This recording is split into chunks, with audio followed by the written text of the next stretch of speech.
नमस्कार। पन पड़ाव में आपका स्वागत है। आज कहानियों का सफ़रनामा में मानवीय अंतर्द्वंद्वों का स्पष्ट चित्रण करती हुई डॉक्टर जयशंकर शुक्ल जी की लिखी कहानी मृत तृष्णा। तो चलिए शुरू करते हैं।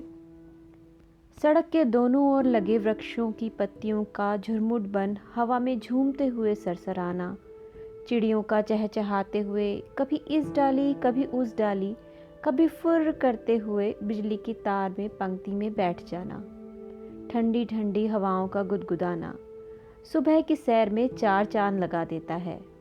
मैं भी इसके संग हवा में उड़ती रहती हूँ। लगता है ये पत्तियाँ, ये चिड़ियाँ और ये सब मदमस्त झूमते फूल मुझसे कुछ कह रहे हैं और मैं इनका जवाब अपने खिले होठों, मुस्कुराते नैनों से देती हूँ। इनसे बातें करती हुई चलती रहती हूँ। चलते चलते मेरी नज़र आज फिर उस दूसरी दुनिया की ओर गई और मन झंकृत हो उठा। साइकिल के टायर को डंडे से मार मार कर चलाते हुए दौड़ते भागते अधनंगे बच्चों का निश्चल ठहाका मन मोह लेता है।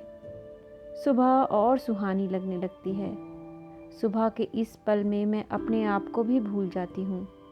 सोचती हूँ कितनी खुशियाँ हैं यहाँ। यह तो हमारी दुनिया जैसी नहीं, दूसरी ही दुनिया है जहाँ कोई दिखावा नहीं। यह दूसरी दुनिया दूर भी नहीं, हमारी ही कॉलोनी से लगी हुई काम करने वाले मजदूरों के लिए बनाई गई है। कितना सुकून है यहाँ। सभी दिन भर काम करते हैं और शाम को एक साथ बैठकर गप्पे मारते रहते हैं। कभी कभी मधुर तान भी यहाँ गूंजने लगती है। मद का मदमस्त रूप यहीं तो दिखाई देता है। अब तो उन लोगों ने टीवी भी लगवा लिया है। सभी एक साथ मिलकर टीवी देखते हैं। हो हल्ला, हंसी ठहाका और उसमें लड़ाई झगड़ा भी। सभी खुलकर सामने आते हैं। किसी के अंदर कोई छिपी भावनाएं हिलोरे नहीं लेती। संतों की वाणी यही तो चरितार्थ लगती है, वर्तमान में जियो। ना तो इन्हें बीते कल से मलाल रहता है और ना ही आने वाले कल से अपेक्षाएं। जानकी भी तो यहीं रहती है। सुबह शाम आकर घर का सारा काम कर जाती है। थोड़ी मुंहफट है, हम जैसे तोल मोल कर बातें नहीं करती, बल्कि सभी बातों को नमक मिर्च के साथ परोसती है। कभी झिड़क दूं तो मलाल नहीं रखती, दूसरे दिन फिर वैसी ही। मैं ऐसा क्यों नहीं कर पाती? घर या ऑफिस की घटी घटनाएं मेरे मन में हिलोरे लेती ही रहती हैं। व्याकुल मन कहीं चैन नहीं पाता। सच, जानकी मुझसे ज़्यादा खुश है। घर, समाज, लोगों की आकांक्षाओं और भविष्य से अपेक्षाओं से परे अपना जीवन जी रही है। और मैं, हमारी ज़िंदगी अलग अलग तरह के विचारों व घटनाओं को सोचने तथा उन द्वंद्वों से घिरे रहने की एक पहेली है। हमारा मन सदैव अच्छी या बुरी घटनाओं का विवेचन कर उनके परिणाम का विश्लेषण करता रहता है। खुशी और गम, प्रसन्नता और अवसाद इसी विश्लेषण का ही नतीजा है। जब हम खुश होते हैं तो हमारी कांति बढ़ जाती है तथा हम समाज में सकारात्मकता का प्रसार करते हैं, जबकि दुख के समय हम क्षीण कांति हुए बुझे मन से अपने आसपास के परिवेश में नकारात्मक वृत्तियों का प्रसार में सहयोगी बनते हैं। इसका प्रभाव हमारे जीवन के साथ साथ समाज की प्रवृत्तियों पर भी महत्वपूर्ण रूप से पड़ता है। हमारे सभी कार्य जो भी हम करते हैं, उनका पहला उद्देश्य आत्मतुष्टि होता है। स्वयं की तुष्टि के साथ हम समाज के लिए कल्याणकारी कार्य पद्धति का विकास, प्रसार व निष्पादन करते हैं। हमारा प्रत्येक कार्य हमारी स्वयं की परिभाषा तय करने का एक मानक भी है। हमारी भूमिका में हमें अच्छा या बुरा कहने वालों के निर्णय का आधार हमारे द्वारा संपादित कार्य ही होते हैं। कार्य का निष्पादन, उसके बाद उससे प्रभावित होने वाले उपादान तथा परिणाम, ये तीनों मिलकर एक चक्र का निर्माण करते हैं। यही व्यवहार चक्र है जो मनुष्य की अस्मिता को निर्धारण करने का एक पराक्रम माना जा सकता है। मेरा मुन्ना भी तो इसी दुनिया के बच्चों को पसंद करता है। मोटी मोटी किताबों के बोझ से थककर कभी लैपटॉप, कभी पाम टॉप व कभी स्मार्टफोन पकड़कर इंटरनेट की दुनिया में चला जाता है, फिर भी उतना खुश नहीं लगता जितना दौड़ दौड़ कर टायर चलाते ये बच्चे लगते हैं। मैंने कभी उसके शांत व गंभीर मन को टटोला, तब इसी बस्ती की ओर इशारा करते हुए उसने भी तो यही कहा, उन लोगों का जीवन कितना अच्छा है ना मम्मा, न पढ़ाई की चिंता, न फर्स्ट आने का दबाव, सरकारी स्कूल में आराम से हंसते खेलते पढ़ते हैं। मैंने उसे तो दोनों के भविष्य का उदाहरण देकर समझा दिया, पर सुबह की मदमाती सैर में बच्चे चहकते दिखते हैं, सैर और सुहावनी हो जाती है। एक दिन मैंने चहकते बच्चों को देखकर पूछा, बहुत मज़ा आ रहा है ना? बच्चे समाज रूपी उपवन के वो प्यारे पुष्प हैं जो अपनी महक से उपवन के कोने कोने को सुवासित रखते हैं। इनकी निश्चल हंसी, इनका कलक, इनके कार्य समाज को नई दिशा देते रहते हैं। हम बड़े होकर बाल सुलभ क्रियाकलापों से अलग हो जाते हैं, या दूसरे शब्दों में हम दुनियादारी सीख लेते हैं। यह दुनियादारी हमें हमारी जड़ों से दूर करती है। हम मानवीय संवेदना एवं निश्चलता से विलग होते चले जाते हैं। बच्चों के साथ जुड़ना तथा होना बहुत ही महत्वपूर्ण है। जब हम बच्चों के कार्यों में उनके सहयोगी होते हैं तो दुनियादारी एक तरफ को रख सत्य के ज़्यादा करीब होते हैं। ऐसे ही लोगों को बच्चे हमेशा अपने दिल के करीब समझते हैं। बाल सुलभ जिज्ञासाओं का समाधान दर्शन की पराकाष्ठा है।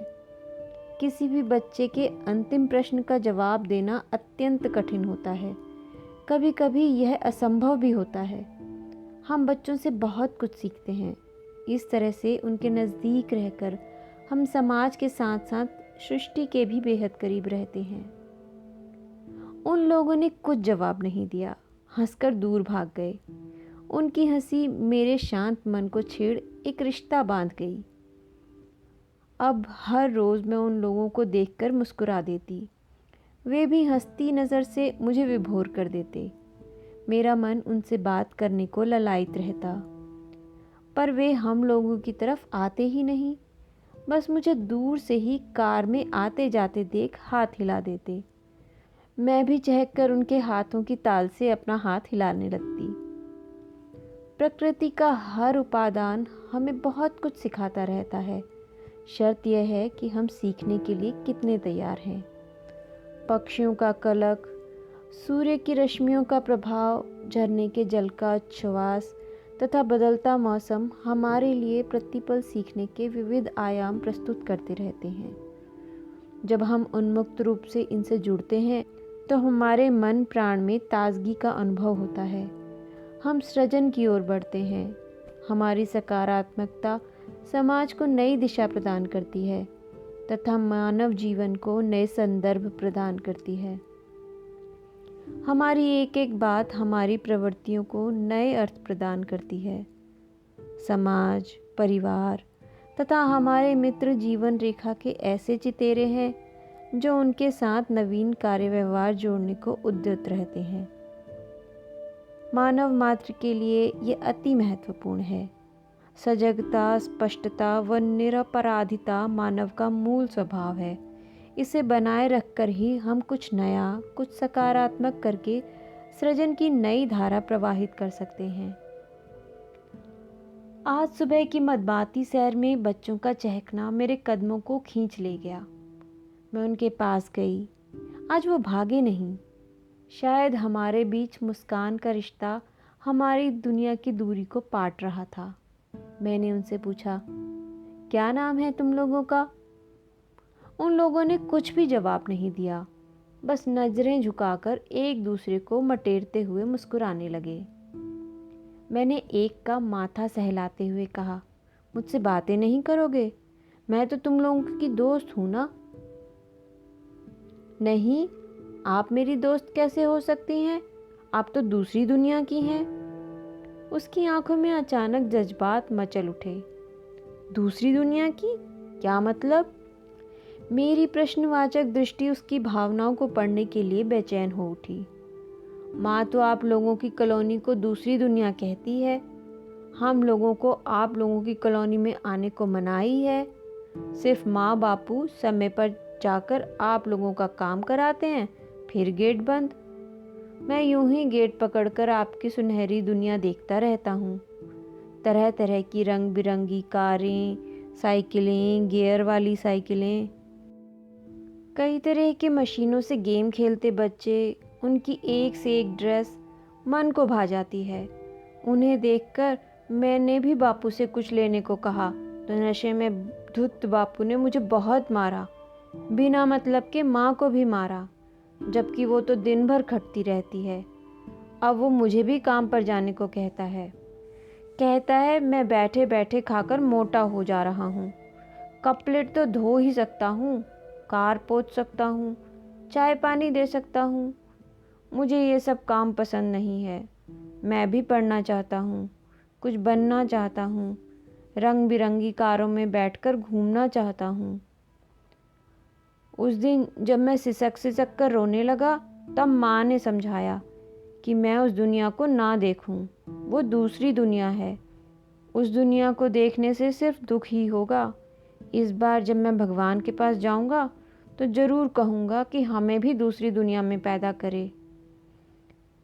मैं अवाक उसकी बातों को सुनती रही। चिड़ियों का चहचहाना व हवा का गुदगुदाना निस्सार लगने लगा। झूमती हुई डालियों व मुस्कुराते हुए फूलों की हंसी सब काफर हो गई। मखमली हवा पर पड़ी ओस की बूंदें चटचटा गईं। समझूं या समझाऊं, मृग तृष्णा है ये दूसरी दुनिया। यह दुनिया हम सबके मनोभावों, विचारों तथा सृजनात्मक कार्यों को नए नए आधार प्रदान करती है। जब हम इसमें अपने आप को देखते हैं तो हमारा नया परिचय होता है, स्वयं हमसे। यदि हम स्वयं को इस स्तर पर ले जाने में सफल हो पाते हैं तो यह हमारा स्वयं से किया हुआ वादा के सच होने के जैसा है। अपनी खोज की दिशा में किया गया हर कार्य व्यवहार हमें स्वयं के अधिक निकट ले जाता है। हमारे लिए मृग तृष्णा की परिभाषा बदल जाती है। बस इतनी ही थी ये कहानी मृग तृष्णा। उम्मीद है आपको पसंद आई होगी। फिर मिलेंगे एक नए सफ़र में एक नई कहानी के साथ। नमस्कार।